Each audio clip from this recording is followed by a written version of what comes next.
यो अन्तः प्रविश्य मम वाचमिमां प्रसूतां सञ्जीवयति अखिल शक्तिधरस्वधाम्नः अन्यांश्च हस्तचरणश्रवणत्वगादीन् प्राणान्नमो भगवते पुरुषाय तुभ्यं.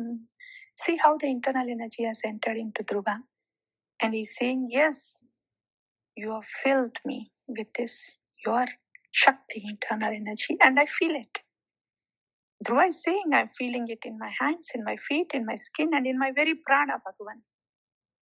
When the Harinam is infused into us by Shri Guru and Gauranga, by Sandhini Shakti, like that, when the Harinam enters into us and sits within every pore of our body existence, that's when we know, the Siddha Deha, the spiritual body, is forming. When the whole existence is in the Nama, and the very Nama becomes our existence. Cheto darpanamarjanam bhavamahadavagni nirvapanam Shreya Kairava Chandrika Vitaranam Vidyavadhu Jeevanam Anandambudivardhanam Pratipadam Purnamrita Swadanam Sarvatmasnapanam Param Vijayate Sri Krishna Sankirtanam.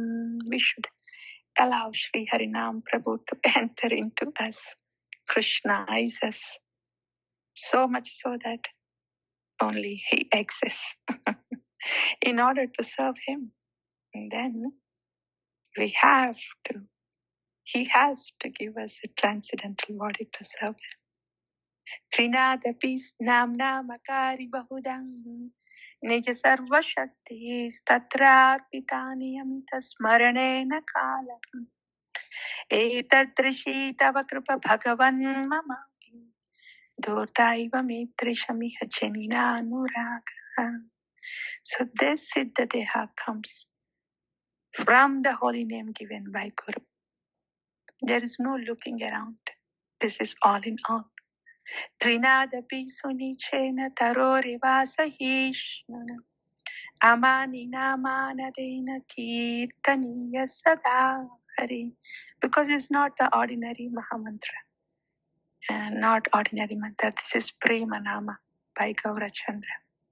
So everything that is needed for the spiritual body to be formed is here, just here, in the Nama given by the Gaura Priyajana. Nadanam na janam na sundarim kavitam vajagadisha kamayim mama janmani janmani shwar bhavatat bhaktiya haitu kitvayim ayinanda tanuja kinkaram patitamam vishamim bhavambudam कृपया तव पाद पंकज स्थित धूलि सदृशं विचिन्तया. Done. That's the stage of ruchi, asakti. And then what happens in the bhava? Nayanam galadashrudharaya vadanam gadgadaruddhaya giram pulakair nichitair vapukadam tava nama grihane bhavishyati. And then prema. युगायितं निमेषेण चक्षुषा प्रावश्यायितं शून्यायितं जगत् सर्वं गोविन्दविरहेण. There was Sambhoga, now Vipralamba. आश्लिष्य वा पादरतां पिनस्तु माम् आदर्शणां मर्महतां करोतु वम् यदा तथा विदधातौ लम्पटो मत्प्राणनाथस्तु स एव न परः. The whole Sambandha, Abhideya, Prayojana, Sadhana Bhakti, Raga Bhakti, Bhava, Prema Bhakti, everything in Sri Sikshanashtakam. Mat Prananathasthu sa eva na paraha. Hey Prananatha, Shri Harinam Prabhu, Gopinatha. Hare Krishna, Krishna Krishna, Hare Hare. Hare Rama, Rama Rama, Hare Hare. whoever hears or recites the Sri Sikshastakam given by Sriman Chaitanya Mahaprabhu, their love and devotion for Krishna will increase day by day. Taramatya sarvasreshta nama samkirtana niraparadha nama lele paye premadhana.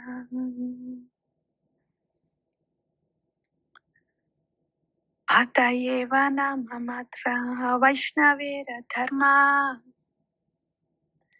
name prasputita hoile nirupa guna karma. Hare Krishna, Krishna Krishna, Hare Hare, Hare Rama, Rama Rama, Hare Hare. Hare Krishna, Krishna Krishna, Hare Hare, Hare Rama, Rama Rama, Hare Hare.